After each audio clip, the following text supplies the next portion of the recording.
Aw shit, cuteness overload up in this motherfucker today. Now before we even begin, no, I'm not going to tell the YouTube order to go fuck himself just yet.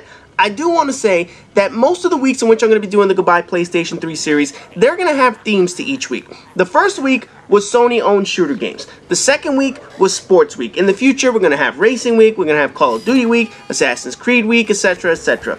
But this week is Final Fantasy and Little Big Planet, two games that have absolutely nothing in common. One is a third-party linear RPG, the other is a Sony-owned platforming game that focuses on user creation. There is no correlation whatsoever between these two games, although I could probably come up with something genius and witty that ties these two games together.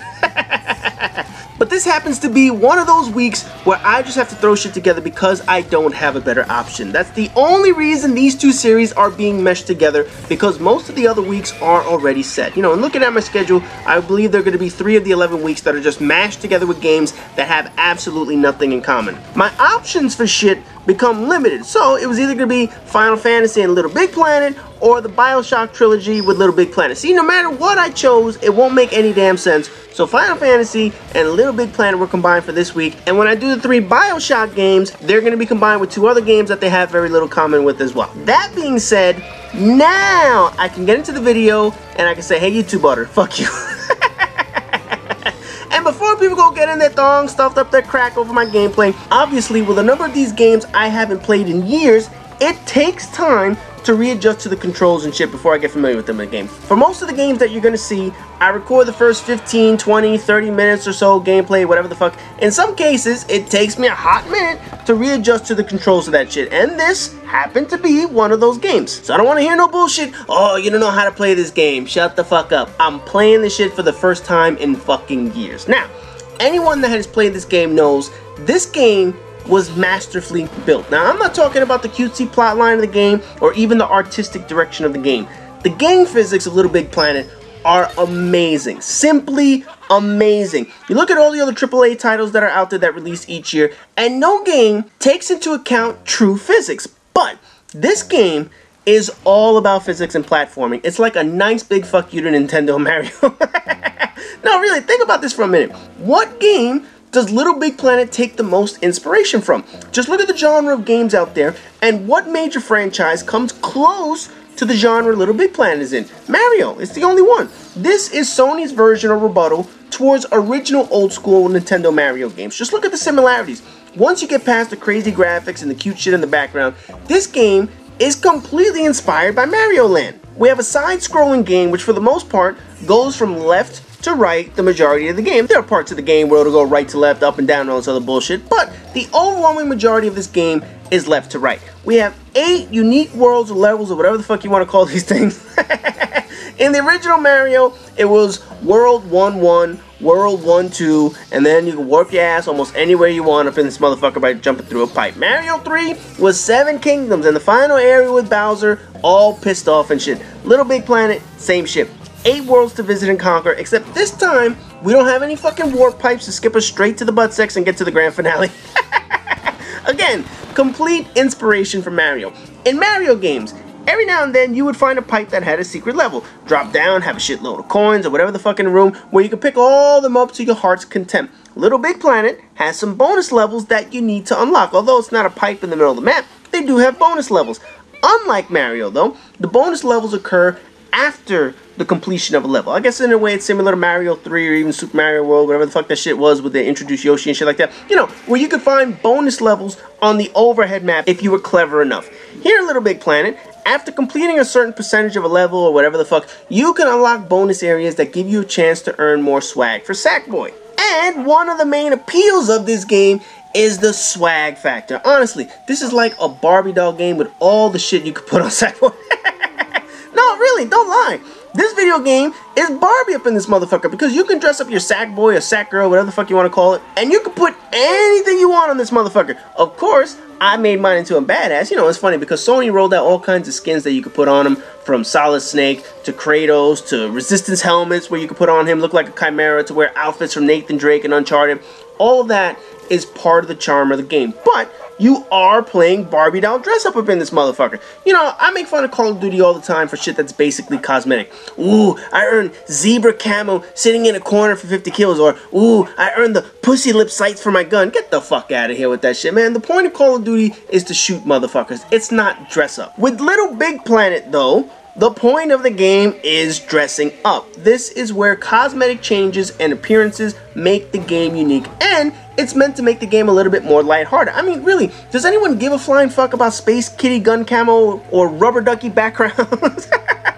No, get the fuck out of here with that shit, man. You know, part of the appeal of the dressing up and part of the appeal of all the cutesy shit is what led to my better half wanting to play this game with me. It's one of the few video games she will actually play besides the Bejeweled shit that she has on her fucking phone or whatever that goddamn is. So she has her own character in the game, she has her own profile to play, and of course, she doesn't even like playing the fucking game. She just likes dressing up her character in whatever outfit she can find that looks fucking cute. Now, the funny thing is with this game, even though this shit is incredibly cute and whatnot, as the game progresses, the levels get fucking hard. Holy shit, man. You know, I remember towards the end of the game, there was that gigantic wheel thingamajig or whatever the fuck it was. You know, we had to navigate your ass all the way through that. And if I remember correctly, it took me a shitload of times to get through that motherfucker. You know, the game appeals to kids, but man, when it gets towards the end of the game, this shit will kick any kid's ass. No lies, man. They didn't go easy on the platforming puzzles to beat this game, man. But between the physics, the puzzles, the levels, the graphics, the way you have to use your environment to pass some of these obstacles, this is absolutely brilliant. This is what old school platforming games should look like. This is an ode to the old Mario games. Now, of course, I said this is a big fuck you to Mario, but this is not really a fuck you. This is really a thank you to Mario games of the past that showed you that platform games can still exist in today's world of shooters, RPGs, open world Assassin's Creed type games. This was an absolute opportunity for Sony to show that they can also create a game for the general public for all ages. This isn't a rated mature game. This is rated all the way down to your kids who are able to play this game whenever they get old enough to understand this joint. Truly, this game is a masterpiece for what it is. Little Big Planet is the ideal platform style game that gives Sony a rival to the throwback days of the old school platforming games, even going back to fucking Donkey Kong, man. It shows that although games are growing up into franchises like Uncharted, Killzone, Gran Turismo, God of War, there's still room for the days of original platforming games. There's still room for games that appeal to ages under 13, besides that Dora the motherfucking Explorer, whatever the fuck. Oh, that football-headed bitch, man. I ain't gonna get into it. You know, Media Molecule came up with a brilliant idea. And they managed to pull it off in their very first game. You know, think about this. How many studios managed to make something amazing in their very first try? Not many. Usually it takes a game or two or three to nail shit down. But they did it on their first try. And they managed to make a franchise that Sony could easily pimp out if they wanted to. You know, and on a side note, I find it funny that when studios make great games, fans pressure them into making more games of that series. Yet, when a franchise goes stale, fans want games to be produced less and less and stay in development more and more. Y'all notice that, right? I mean, case in point with Little Big Planet. They've released only 2 games in the franchise so far. 2 main games on the Sony PlayStation console. And both of those games were just 2 years apart from each other. And obviously I'm going to get into Little Big Planet 2 tomorrow and shit like that. But initially, when Media Molecule announced that Little Big Planet 2 was coming out, there was a little bit of backlash over the idea of rolling out a sequel so quickly and shit like that. We're going to get into that tomorrow. But now, it's been 3 years since the last game, and anytime you hear Media Molecule's name in the press, fans are asking for Little Big Planet 3. Never mind they made Tearaway, which was one of the better PlayStation Vita games to date. Never mind they helped other studios complete smaller Little Big Planet projects like Little Big Planet Karting and Little Big Planet on PlayStation Vita and PlayStation Portable, whatever the fuck it was. People want the real deal. They want Little Big Planet 3, and they're hoping it's the unannounced game that Media Molecule has in the works that they want to put on PlayStation 4. You know, it's funny. Studios that make Call of Duty, they rush games out each and every year. People don't want rushed products, but a studio like Media Molecule takes their time on a franchise, doesn't rush out a project just for the sake of making money, and people bombard them by saying, "Shut up and take my money." Think about that, man. You know how many people would absolutely pay for Little Big Planet if they said that shit is releasing tomorrow? Millions of people would. You know you've earned some serious street cred when fans are asking for your sequels. Unannounced games like Half-Life 3, Fallout 4, The Last Guardian, although The Last Guardian's been out fucking forever. they receive that kind of hype. And Media Molecule is now one of those studios in which fans are all but asking them to give them a game. That shows you they've made it to the big time. And it all started with this little game in the background. Now anyways, tomorrow, we wrap up the week with the obvious sequel that I've been telling you about. It's going to be Little Big Planet 2. And I will say this, it is easily the best designed game on PlayStation 3. Now, I'm going to get into details why tomorrow, but of all the games that any console has created, Little Big Planet 2 deserves as much praise as any game out there. And tomorrow, I'm going to get to shower them with all my love.